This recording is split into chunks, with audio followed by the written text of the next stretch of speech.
Gulf മേഖലയിൽ ഇറാന്റെ ആക്രമണം ശക്തമാവുകയാണ്. ബഹ്റൈനിൽ 2 ഹോട്ടലുകളിലും 1 ഫ്ളാറ്റിലും ആക്രമണമുണ്ടായി.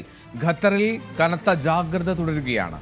ജനങ്ങളോട് കെട്ടിടങ്ങൾക്കുള്ളിൽ തന്നെ തുടരാൻ നിർദ്ദേശം നൽകിയിട്ടുണ്ട്. ദോഹയിൽ നിരവധി സ്ഫോടന ശബ്ദങ്ങൾ കേട്ടു എന്നാണ് റിപ്പോർട്ടുകൾ. ഇതിനിടെ കുവൈറ്റിലെ US എംബസിയുടെ പ്രവർത്തനം അവസാനിപ്പിച്ചു. സൗദി അറേബ്യ 3 ബാലിസ്റ്റിക് മിസൈലുകളാണ് കഴിഞ്ഞ മണിക്കൂറുകളിൽ നശിപ്പിച്ചത്. US കരയുദ്ധം ആരംഭിക്കാൻ ഞങ്ങൾ കാത്തിരിക്കുകയാണ് എന്നാണ് ഇറാനി നാഷണൽ സെക്യൂരിറ്റി കൗൺസിൽ തലവൻ അലി ലാരിജാനി പറഞ്ഞത്. ഇതിനിടെ ഇറാന്റെ നേവിയെയും വ്യോമസേനയും പൂർണ്ണമായി തകർത്തുവെന്നാണ് ഡൊണാൾഡ് ട്രംപിന്റെ അവകാശവാദം. അജയ് സുധാബിജു ഇന്റർനാഷണൽ ഡെസ്കിൽ നിന്ന് ചേരുന്നുണ്ട്. Ajay, good morning. എന്താണെങ്കിലും പശ്ചിമേഷ്യയിലെ അശാന്തി അത് തുടരുകയാണ്. ഒരു തരത്തിലും അവിടെ സമാധാനത്തിലേക്ക് എത്താൻ കഴിയുന്നില്ല. വളരെ പെട്ടെന്ന് ഈ ഇറാന്റെ ആക്രമണം ഗൾഫ് മേഖലകളിൽ തുടരുകയാണ്, രൂക്ഷമാകുന്നു എന്നാണല്ലോ റിപ്പോർട്ടുകൾ. അതിൽ എന്തൊക്കെയാണ് ലഭ്യമാകുന്ന വിവരം? തീർച്ചയായിട്ടും ഇപ്പോൾ കഴിഞ്ഞ ദിവസം ആക്രമണങ്ങൾക്ക് ഏതാനും അയവുണ്ടായിരുന്നുവെങ്കിലും ഇന്നലെ ഇന്ത്യൻ സമയം ഉച്ച മുതൽ തന്നെ ഗൾഫ് മേഖലയിലേക്ക് വീണ്ടും ഇറാൻ ആക്രമണം വ്യാപിപ്പിച്ചിരിക്കുകയാണ്. ഇപ്പോൾ ലെബനനിലേക്ക് ഉൾപ്പെടെ യുദ്ധം വ്യാപിപ്പിക്കരുതെന്ന് ഇറാനോട് ഫ്രഞ്ച് പ്രസിഡന്റ് ഇമ്മാനുവൽ മാക്രോൺ നിർദ്ദേശം നൽകിയിരുന്നു. എന്നാൽ ലെബനനിലും ഇപ്പോൾ ആക്രമണം രൂക്ഷം തന്നെയാണ്. ടെഹ്റാനിലും നിലവിൽ സ്ഫോടന ശബ്ദങ്ങൾ കേൾക്കുന്നുണ്ട് എന്നാണ് അറിയാൻ സാധിച്ചിട്ടുള്ളത്. ടെഹ്റാനിലുള്ള ഒരു അന്താരാഷ്ട്ര സ്പോർട്സ് കോംപ്ലക്സ് തകർത്തതായിട്ടാണ് വിവരം. ആസാദി സ്പോർട്സ് കോംപ്ലക്സ് ആണ് തകർന്നതെന്നാണ് അറിയുന്നത്. ഇതിൽ ഇറാന്റെ ഭരണകൂടം പറയുന്നത് നിലവിൽ ഇത്തരത്തിലൊരു സ്പോർട്സ് കെട്ടിടത്തിന് നേരെ ആക്രമണം നടത്തിയത് അത് അന്താരാഷ്ട്ര നിയമങ്ങൾക്കും അതുപോലെ തന്നെ ഒളിമ്പിക്സ് ചാർട്ടറുകൾക്കും വിരുദ്ധമാണ് എന്നാണ് ഇറാൻ അറിയിക്കുന്ന ഒരു പ്രധാനപ്പെട്ട കാര്യം. അതുപോലെ തന്നെ ഗൾഫ് മേഖലയിലും പറഞ്ഞതുപോലെ ആക്രമണങ്ങൾ വീണ്ടും കടുത്ത രീതിയിൽ തന്നെ തുടരുകയാണ്. കുവൈറ്റിൽ ഇപ്പോഴും സൈറനുകൾ മുഴങ്ങിക്കൊണ്ടിരിക്കുകയാണ് എന്നാണ് വിവരം ലഭിച്ചിട്ടുള്ളത്. ശക്തമായിട്ടുള്ള ചില സ്ഫോടന ശബ്ദങ്ങളും പല സ്ഥലങ്ങളിലും കേട്ടതായിട്ട് റിപ്പോർട്ടുകളുണ്ട്. ജനങ്ങളോട് ജാഗ്രത പാലിക്കാനും പ്രത്യേക നിർദ്ദേശം നൽകിയിട്ടുണ്ട്. അതുപോലെ തന്നെ ദോഹയിലും സ്ഫോടന ശബ്ദങ്ങളുണ്ട്. ഖത്തറിൽ ജനങ്ങളോട് ജാഗ്രത പുലർത്താൻ തന്നെയാണ് നിർദ്ദേശം. അതുപോലെ തന്നെ ജനങ്ങളോട് തൽക്കാലം വീടിന് പുറത്തേക്ക് ഇറങ്ങരുത്, അതുപോലെ കെട്ടിടങ്ങൾക്കകത്ത് തന്നെ തുടരണം, അതുപോലെ ജനലുകൾക്ക് സമീപം പിന്നെ തുറസായ മേഖലകളിലൊന്നും നിൽക്കരുതെന്നും അറിയിപ്പുണ്ട്. കഴിഞ്ഞ ദിവസം സൗദി അറേബ്യയിൽ ഡ്രോണിൻ്റെ അവശിഷ്ടങ്ങൾക്ക് വീണ് 6 പേർക്ക് പരിക്കേൽക്കുന്ന സംഭവം ഉണ്ടായിരുന്നു. അപ്പോൾ ഇത്തരം കാര്യങ്ങൾ തുറസായ മേഖലകളിൽ നിന്ന് കഴിഞ്ഞാൽ ഇത്തരത്തിൽ ഡ്രോണിൻ്റെ അവശിഷ്ടങ്ങളും മറ്റും വീണും പരിക്കേൽക്കാനുള്ള സാധ്യതകളുണ്ട്. അതുകൊണ്ട് തന്നെ കഴിവതും കെട്ടിടങ്ങൾക്കകത്ത് തന്നെ ഈ സംഘർഷം വ്യാപിച്ചിരിക്കുന്ന പശ്ചാത്തലത്തിൽ തുടരാനാണ് പല ഗൾഫ് മേഖലയിലുമുള്ള രാജ്യങ്ങൾ ജനങ്ങൾക്ക് നിർദ്ദേശം നൽകിയിട്ടുള്ളത്. അതുപോലെ തന്നെ ബഹ്റൈൻ്റെ തലസ്ഥാനമായിട്ടുള്ള മനാമയിൽ 3 സ്ഥലങ്ങളിൽ ആക്രമണം നടന്നതായിട്ടുള്ള വിവരമുണ്ട്. 2 ഹോട്ടലുകളിലും 1 ഫ്ളാറ്റിലുമാണ് ഇത്തരത്തിൽ ആക്രമണം നടന്നത്. ആളപായമില്ല എന്നുള്ളതാണ് നിലവിൽ സൂചനകൾ ലഭിക്കുന്നത്. സൗദി അറേബ്യ ഇതിനിടെ 3 ബാലിസ്റ്റിക് മിസൈലുകൾ തകർത്തതായിട്ടാണ് വിവരം ലഭിക്കുന്നത്. അവരുടെ ഒരു എയർബേസ് ലക്ഷ്യമാക്കി വന്ന ബാലിസ്റ്റിക് മിസൈലുകളാണ് ഇത്തരത്തിൽ നശിപ്പിച്ചതായിട്ട് വിവരം ലഭിക്കുന്നത്. അതുപോലെ തന്നെ 30 ഇറാനിയൻ കപ്പലുകൾ തകർത്തു എന്നതാണ് US-ൻ്റെ സെൻട്രൽ കമാൻഡറിൻ്റെ വാദമെന്ന് പറയുന്നത്. അതുപോലെ തന്നെ ട്രംപും കഴിഞ്ഞ ദിവസം മാധ്യമങ്ങളോട് പ്രതികരിച്ചിരുന്നു. ട്രംപ് മാധ്യമങ്ങളെ അഡ്രസ്സ് ചെയ്യവേ പറഞ്ഞത് ഇറാൻ്റെ ഈ നേവൽ സംവിധാനവും അതുപോലെ തന്നെ എയർ ഡിഫൻസ് സിസ്റ്റവും അത് പൂർണ്ണമായിട്ടും തകർന്നു. അവരുടെ നിരവധി യുദ്ധവിമാനങ്ങളും അതുപോലെ തന്നെ ഡ്രോൺ കാരിയറുകളും ഇതിനോടകം തന്നെ US നശിപ്പിച്ചു കഴിഞ്ഞു. ഇനി അവർക്ക് തിരിച്ച് പ്രതിരോധിക്കാനുള്ള ശക്തിയില്ല. അതുകൊണ്ട് തന്നെ വളരെ പെട്ടെന്ന് തന്നെ ഈ യുദ്ധം അത് US വിജയിക്കും.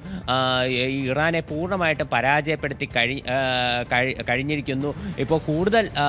ഇപ്പോൾ ഇറാനുള്ളിലേക്ക് കൂടുതൽ നിയന്ത്രണം കടുപ്പിക്കാനുള്ള നീക്കമാണ് നടത്തുന്നത് എന്നെല്ലാമാണ് ട്രംപ് നിലവിൽ വ്യക്തമാക്കിയിട്ടുള്ള കാര്യം. അപ്പോൾ ഇത്തരത്തിൽ ഇറാൻ്റെ ഡിഫൻസ് സിസ്റ്റം മുഴുവൻ തകർന്നതായിട്ട് ആണ് US ഇപ്പോൾ തുടർച്ചയായിട്ട് അവകാശപ്പെട്ടുകൊണ്ടിരിക്കുന്നത്.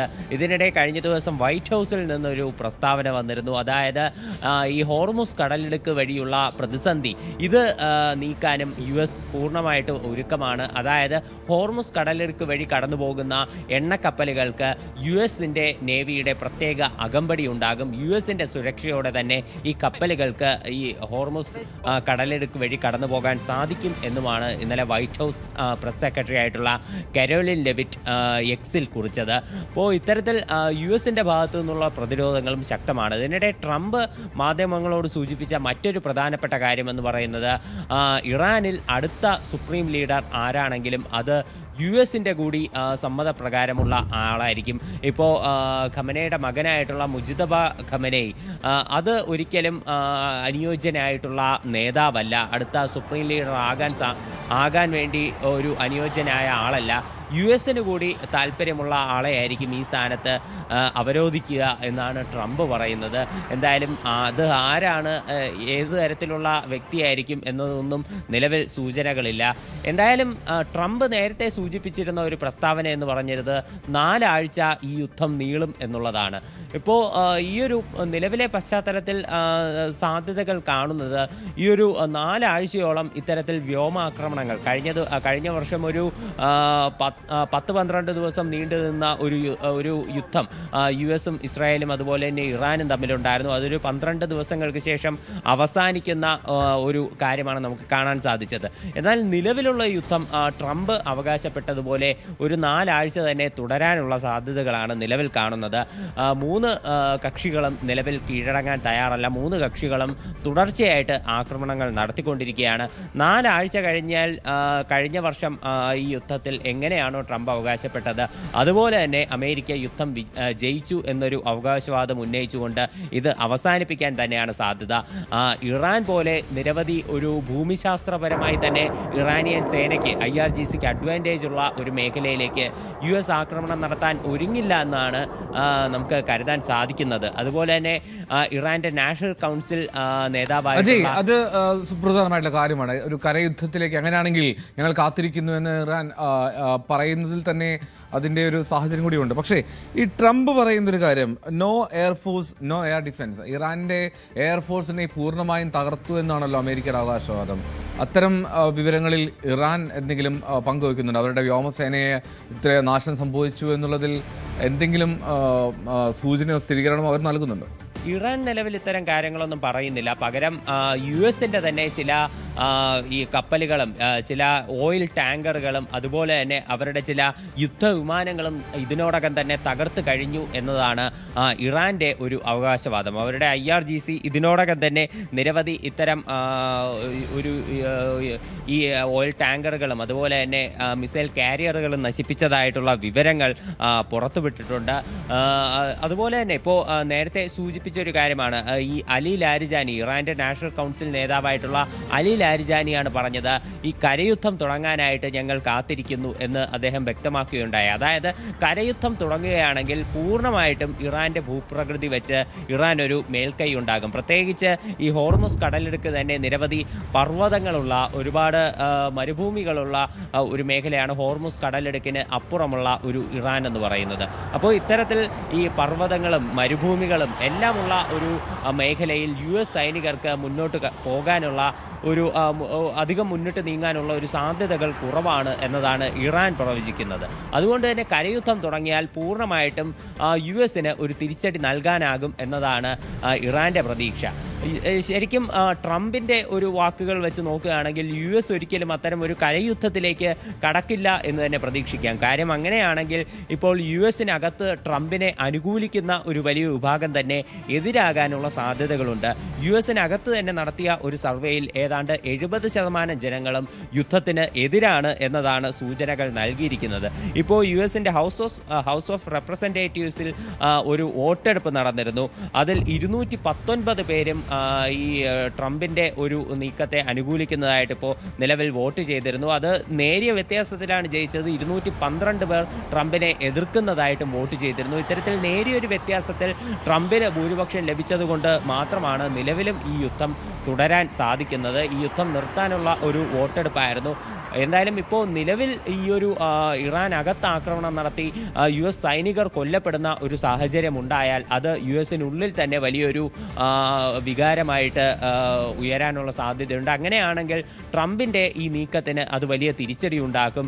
അത് പിന്നീട് തെരഞ്ഞെടുപ്പിൽ ഉൾപ്പെടെ റിപ്പബ്ലിക്കൻ പാർട്ടിക്ക് വലിയ ആഘാതമേൽപ്പിക്കാനും സാധ്യതയുണ്ട്. അതുകൊണ്ട് തന്നെ ഇത്തരമൊരു നീക്കത്തിലേക്ക് കടക്കില്ല എന്നാണ് സൂചന. അതിനിടെ ഇസ്രായേലിൻ്റെ ഒരു നീക്കവും പ്രസക്തമാണ്. അമേരിക്ക ഇത്തരത്തിൽ കരയുദ്ധം തുടങ്ങില്ല, വ്യോമ മേഖലയിലൂടെ മാത്രമുള്ള ഇത്തരം നീക്കങ്ങൾ നടത്തും എന്ന് നമുക്ക് കരുതാമെങ്കിലും ഇസ്രായേൽ നിലവിൽ ശക്തമായിട്ട് തന്നെ മുന്നോട്ട് പോകുന്നത് നമുക്ക് കാണാൻ സാധിക്കും. ഇപ്പോൾ ഇറാനിൽ മാത്രമല്ല, അവരുടെ സമീപത്ത് കിടക്കുന്ന ലെബനനിലുള്ള ബെയ്റൂട്ടിലും അവർ ആക്രമണം കടുപ്പിച്ചിട്ടുണ്ട്. ബെയ്റൂട്ടിൽ ഇപ്പോൾ നിലവിൽ അടുത്ത ഘട്ട ഒരു റെയ്ഡ് ആരംഭിച്ചതായിട്ടാണ് വിവരം ലഭിക്കുന്നത്. നിരവധി സ്ഫോടനങ്ങളും അതുപോലെ തന്നെ കനത്ത രീതിയിലുള്ള ഒരു ജാഗ്രത തന്നെ മേഖലയിൽ തുടരുകയാണ്. ഇതിനോടകം തന്നെ ആയിരക്കണക്കിന് ആളുകൾ ഈ ബെയ്റൂട്ട് നഗരം വിട്ട് പുറത്തേക്ക് പോയിട്ടുണ്ട് എന്നാണ് വിവരം ലഭിക്കുന്നത്. ഇതിനോടകം തന്നെ ലെബനന്റെ തെക്കൻ പ്രദേശത്തുള്ള പല മേഖലകളിലും ഇസ്രായേൽ ആക്രമണം നടത്തിക്കഴിഞ്ഞു. ഇപ്പോഴും മേഖലയിൽ സംഘർഷം അതിരൂക്ഷമായിട്ട് തന്നെ തുടരുകയാണ്. ഈ ഹിസ്ബുള്ള ഗ്രൂപ്പിനെ കൂടി പൂർണ്ണമായിട്ടും നശിപ്പിക്കാനുള്ള ഒരു നീക്കം തന്നെയാണ് ഇസ്രായേലിൻ്റെ ഭാഗത്തു നിന്നുണ്ടായിരിക്കുന്നത്. അതായത് മേഖലയിൽ അവർക്ക് ഭീഷണിയായിട്ടുള്ള ഇറാനെ തകർക്കുക മാത്രമല്ല ലക്ഷ്യം, ഈ ഹിസ്ബുള്ള ഗ്രൂപ്പിനെ കൂടി പൂർണ്ണമായിട്ടും തകർത്തുകൊണ്ട് ഈ പശ്ചിമേഷ്യയിൽ തങ്ങളുടെ ഒരു ശക്തി അത് അരക്കിട്ടുറപ്പിക്കുക, അത് തന്നെയാണ് ഇറാൻ്റെ ഒരു നീക്കമെന്ന് പറയുന്നത്. അവരുടെ പുതിയ ഒരു രീതികൾ കാണുമ്പോൾ നമുക്ക് അങ്ങനെയാണ് മനസ്സിലാക്കാൻ സാധിക്കുന്നത്. ടെഹ്റാനിൽ വീണ്ടും സ്ഫോടന ശബ്ദങ്ങൾ കേട്ടതായിട്ടാണ് വിവരം ലഭിക്കുന്നത്. പല സ്ഥലങ്ങളിലും ഇപ്പോൾ പുകപടലങ്ങളും മറ്റും ഉയരുന്നതായിട്ട് വിവരം ലഭിച്ചിട്ടുണ്ട്. അതുപോലെ തന്നെ ടെല്ലവീവിൽ മിസൈലും ഡ്രോൺ ആക്രമണവും നടത്തിയെന്ന് IRGC പറയുന്നുണ്ട്. എന്നാൽ ഇസ്രായേലിൻ്റെ ഭാഗത്തു നിന്ന് ഇത്തരം ഒരു സ്ഥിരീകരണം ഉണ്ടായിട്ടില്ല. അവർ ഇപ്പോൾ നിലവിൽ ഇറാൻ അല്ലാതെ കൂടുതൽ ഈ ലെബനൻ മേഖല കേന്ദ്രീകരിച്ചാണ് ആക്രമണം തുടരുന്നത് എന്നാണ് നമുക്ക് കാണാൻ സാധിക്കുന്നത്. ഇസ്രായേൽ നിലവിൽ ഇറാനിലുള്ള ശ്രദ്ധ ഒന്ന് കുറച്ചിട്ടുണ്ട്. പകരം ഒരു പ്രതിരോധ മാർഗങ്ങൾ, ഇറാനിൽ നിന്ന് വരുന്ന മിസൈലുകളും ഡ്രോണുകളും പ്രതിരോധിക്കുക, അത്തരമൊരു നടപടി സ്വീകരിച്ചുകൊണ്ട് നിലവിൽ അവർ അവരുടെ ഫോഴ്സുകളെ കൂടുതൽ വിന്യസിച്ചിരിക്കുന്നത് ലെബനൻ മേഖലയിലാണ്. ഈ ഹിസ്ബുള്ള ഗ്രൂപ്പ് അവർക്ക് ഇറാൻ പിടിച്ചടക്കുന്നതിൽ, ഇറാനിലൊരു സ്വാധീനം ഉറപ്പിക്കുന്നതിൽ വലിയൊരു ഭീഷണിയാകാൻ സാധ്യതയുണ്ട്. അതുകൊണ്ട് തന്നെ താരതമ്യേന ഇറാനേക്കാൾ ശക്തി കുറഞ്ഞ ഹിസ്ബുള്ള ഗ്രൂപ്പിനെ ആദ്യം തകർത്തുകൊണ്ട് പിന്നീട് ഇറാനിൽ ഒരു സ്വാധീനം വ്യാപിപ്പിക്കുക, ഇത് തന്നെയാണ് അവരുടെ ഒരു ഉദ്ദേശമെന്ന് നമുക്ക് ഇതിലൂടെ മനസ്സിലാക്കാൻ സാധിക്കും.